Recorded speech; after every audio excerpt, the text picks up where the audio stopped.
Das Herzstück von Haiblingen sind die Handwerker. Die Handwerker arbeiten nicht mit modernen Maschinen oder mit Energie, sondern alles wird mit eigener Muskelkraft hergestellt. Und deshalb sind die Handwerker diejenigen, die Haiblingen erst wirklich lebendig machen. Dabei stellt jeder Handwerker einen historischen Beruf dar, den dieser Handwerker retten soll. So gibt es unzählig ausgestorbene Berufe oder vergessene und nicht mehr genutzte Techniken, die wir in diesem Park am Leben erhalten wollen. Um das Wissen zu bewahren, reicht es nicht aus, Bücher zu schreiben oder Werkzeuge in Museen auszustellen, sondern es braucht Handwerker, die Vollzeit diesen Beruf ausüben und damit auch die Techniken am Leben erhalten. Denn für die Ausübung braucht es Training und Handfertigkeiten, die oft erst über die Jahre entwickelt und verfeinert werden.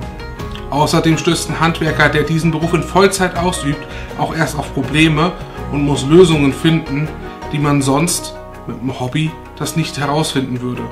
Und man beginnt so auch historische Lösungen zu verstehen. Bei uns im Park kommt dazu, dass die Handwerker ihr Wissen und Können weitervermitteln sollen, sodass beim Arbeiten auch Fragen beantwortet werden oder Techniken gezeigt. Sowohl kleine Vorführungen gemacht werden, die den Beruf vorstellen, es aber auch Mitmach- und Ausprobierstationen geben soll, an denen jeder Besucher aktiv werden kann. Dieser Park bietet den Vorteil, dass er in einer Fantasy-Welt spielt. So können Handwerksberufe aus verschiedenen Jahrhunderten nebeneinander arbeiten und dennoch passt es zum Thema des Parkes. Wir sind so nicht auf ein kleines Zeitfenster der Geschichte eingeschränkt. Die historischen Handwerksberufe lassen sich in zwei Kategorien einteilen. Die zweite Gruppe kann durchaus spannender und interessanter sein, doch fangen wir jetzt erstmal mit der ersten Gruppe an. Und in der ersten Gruppe lassen sich alle Handwerksberufe vereinen, die benötigt werden, um Haiblingen zu bauen. Wie zum Beispiel einen Schmied. Dieser stellt Werkzeug für die Handwerker her, Nägel und Beschläge und alles, was aus Eisen benötigt wird für den Bau eines Dorfes.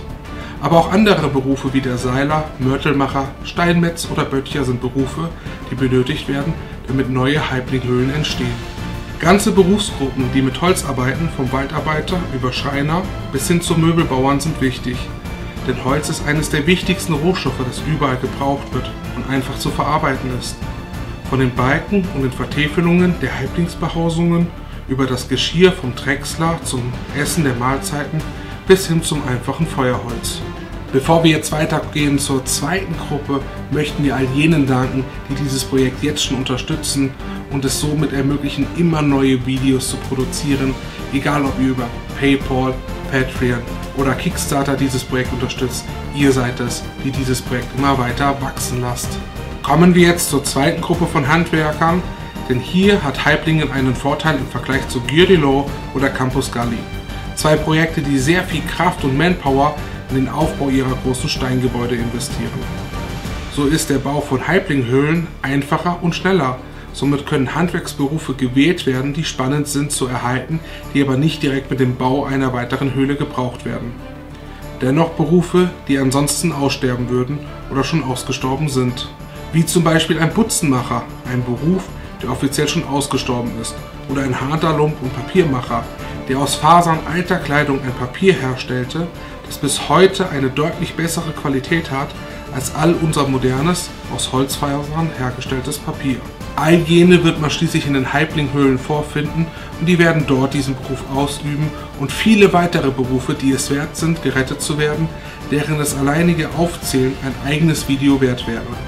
Wenn du jetzt noch mehr über Haiblingen erfahren willst, dann schau dir dieses Video an. Dort wird ein Met original nach dem Rezept von 1717 hergestellt.